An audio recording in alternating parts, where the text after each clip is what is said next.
देवघर में बीएड छात्राओं से भरे ऑटो में तेज रफ्तार कार ने मारी टक्कर, एक की मौत, 5 घायल।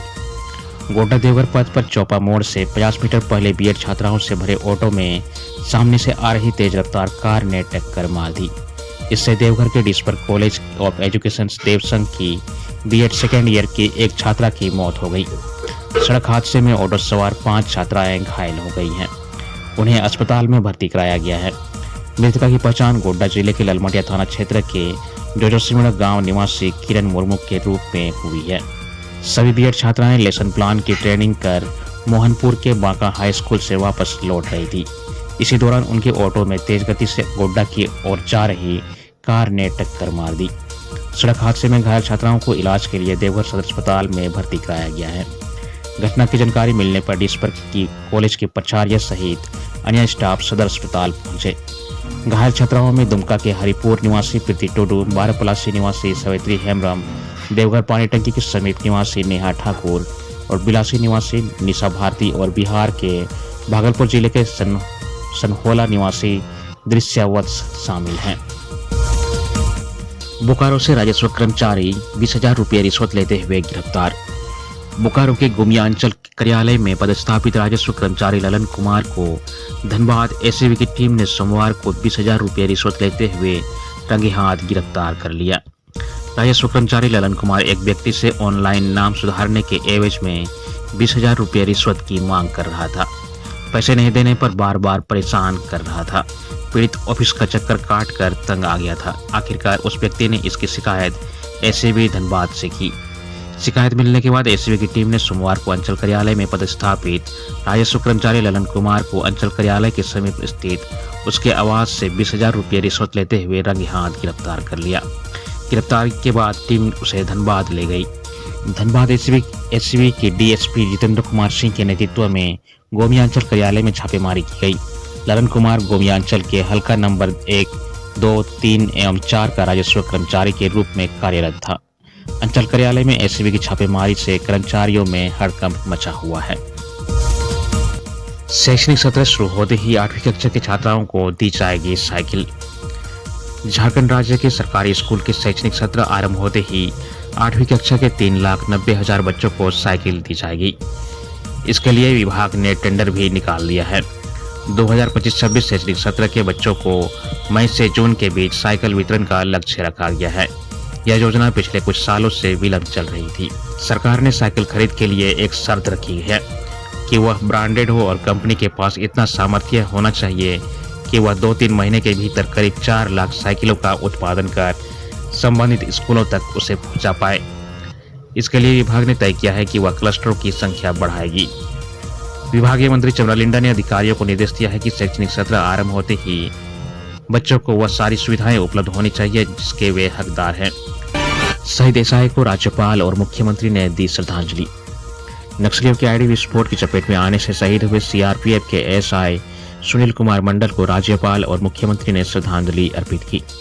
रविवार को ध्रुवा स्थित 133वें बटालियन सीआरपीएफ मुख्यालय में शहीद सुनील कुमार मंडल को श्रद्धांजलि दी गई। इस दौरान राज्यपाल संतोष कुमार गंगवार और मुख्यमंत्री हेमंत सोरेन समेत पुलिस मुख्यालय और सीआरपीएफ के अधिकारियों ने श्रद्धासुमन अर्पित की।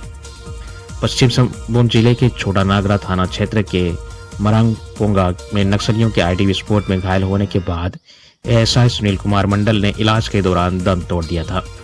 शहीद सब इंस्पेक्टर को झारखंड के मुख्य सचिव अलका तिवारी, गृह विभाग की प्रधान सचिव Vandana Dadel, DGP Anurag Gupta, CRPF Jharkhand cadre के आईजी साकेत कुमार सिंह, रांची के zonal IG Akhilesh Kumar Jha, IG AV Homkar और डीआईजी सह रांची के एसएसपी चंदन कुमार सिन्हा सहित अन्य ने श्रद्धांजलि अर्पित किया। वार्ता के बाद देशव्यापी बैंक हड़ताल टली, खुले रहेंगे bank. United forum of bank union ने 24 और 25 मार्च को प्रस्तावित देशव्यापी बैंक हड़ताल स्थगित करने की घोषणा की है। इस सिलसिले में सरकार और बैंक यूनियन के बीच बैठक हुई। मौके पर वित्त मंत्रालय ने यूनियनों को उनकी मांगों पर विचार करने का भरोसा दिया। एआईबीओसी झारखंड स्टेट यूनिट के स्टेट सेक्रेटरी प्रकाश उरांव ने कहा कि बैठक में दिए गए आश्वासन के बाद हड़ताल फिलहाल स्थगित कर दी गई है। यूएफबीएयू ने सभी पदों पर जरूरत के मुताबिक स्टाफ की नियुक्ति करने सहित अन्य मांगों को लेकर हड़ताल का आह्वान किया था। इनकी मांगों में ग्रेच्युटी एक्ट के संशोधन और IDBI बैंक को सरकारी स्वामित्व में रखना भी शामिल है। फिलहाल हड़ताल टल गई है, लेकिन रविवार 30 मार्च 31 को ईद उल फितर और 1 अप्रैल को वार्षिक लेखाबंदी व प्रकृति पर्व सरहुल के कारण बैंक बंद रहेंगे। आज से मौसम साफ होने के साथ बढ़ेगा तापमान। झारखंड में पिछले 4 दिनों से चल रहे मौसम के मिजाज में बदलाव होगा। 29 मार्च तक मौसम साफ और शुष्क रहने के साथ साथ न्यूनतम और अधिकतम तापमान में वृद्धि होगी। अगले 5 दिनों में अधिकतम तापमान करीब 9 से 10 डिग्री सेल्सियस तक बढ़ने की संभावना जताई गई है। वहीं न्यूनतम तापमान में भी 4 से 5 डिग्री तक बढ़ने की संभावना है। मौसम केंद्र ने पूर्वानुमान किया है कि राजधानी का तापमान अगले 4 से 5 दिनों में 35 डिग्री सेल्सियस तक पहुंच सकता है। रविवार को राजधानी का अधिकतम तापमान 26 डिग्री सेल्सियस दर्ज किया गया। रविवार को भी राजधानी सहित कई जिलों के मौसम का मिजाज बदला रहा। कई जगहों पर रुक रुक कर दिन भर बारिश होती रही। राजधानी में करीब 1 मिलीमीटर बारिश हुई। बारिश और बादल के कारण तापमान गिरा रहा। न्यूनतम तापमान 14.6 डिग्री सेल्सियस दर्ज किया गया। गुमला और हजारीबाग के साथ साथ संताल परगना के कई जिलों में भी बारिश हुई। साहिबगंज में अज्ञात बीमारी से 10 दिन में चल बसे 5 मासूम। साहिबगंज जिले के मंडरो प्रखंड की बसा पंचायत अंतर्गत नगरबिट्टा पहाड़ पर 10 दिनों में 5 मासूम बच्चों की मौत हो गई। इसके पीछे अज्ञात बीमारी को कारण बताया जा रहा है। इससे पूरे गांव में दहशत फैला हुआ है। रविवार को भी सोमरा पहाड़िया की 2 वर्षीय बच्ची सजनी पहाड़िन की मौत हो गई। इसके बाद पहाड़ी रीति रिवाजों के अनुसार उसका अंतिम संस्कार गांव के मसानी घाट पर किया गया। ग्राम प्रधान मैसा पहाड़िया ने बताया कि ऐसा बीमारी गांव में पहले कभी नहीं देखे गए थे। ग्रामीणों के अनुसार पीड़ित बच्चों की सबसे पहली आंखें पीली पड़ने लगती है, फिर उन्हें सर्दी, खांसी, तेज बुखार और सिर दर्द की शिकायत होती है। इनमें से कुछ बच्चों की हालत इतनी गंभीर हो गई कि इन्हें बचाया नहीं जा सका। इधर बीमारी की सूचना मिलने के बाद स्वास्थ्य विभाग ने तत्काल मेडिकल टीम को गांव भेजा है। डॉक्टरों ने ग्रामीणों की स्वास्थ्य जांच शुरू की। मेडिकल टीम ने गांव के सभी लोगों का ब्लड सैंपल कलेक्ट करने के बाद जांच के लिए धनबाद भेजा है। राजधानी में ईद और रामनवमी को लेकर शांति समिति की बैठक। ईद व रामनवमी पर्व को लेकर रविवार को उपायुक्त मंजुनाथ भजंत्री की अध्यक्षता में केंद्रीय शांति समिति की बैठक हुई।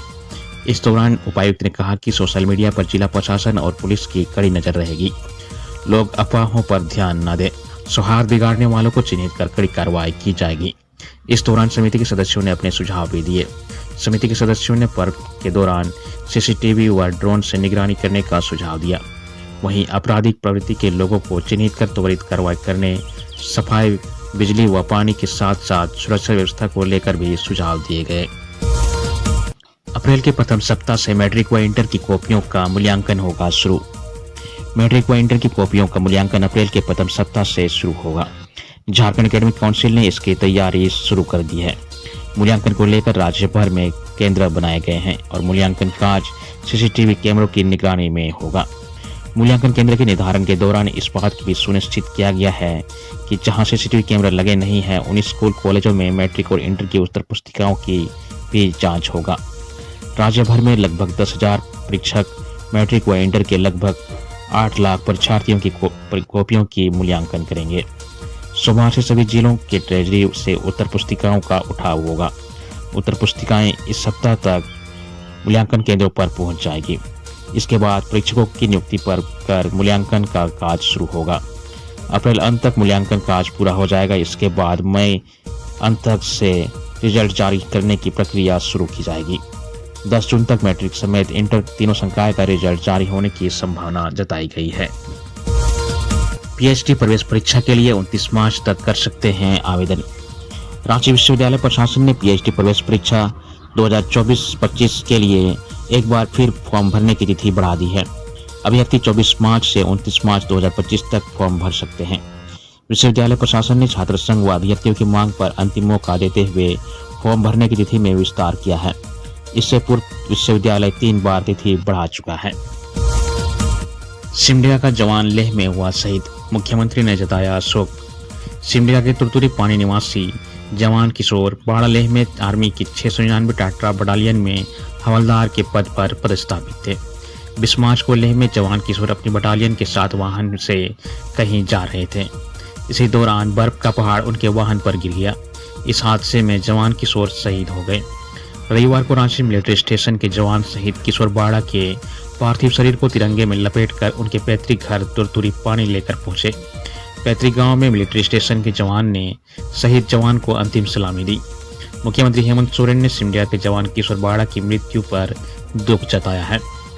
श्री सोरेन ने घटना पर दुख जताते हुए अपने एक्स हैंडल पर लिखा, मारम गुरु शहीदों की आत्मा को शांति प्रदान कर शोकाकुल परिजनों को दुख की विकट घड़ी सहन करने की शक्ति दें।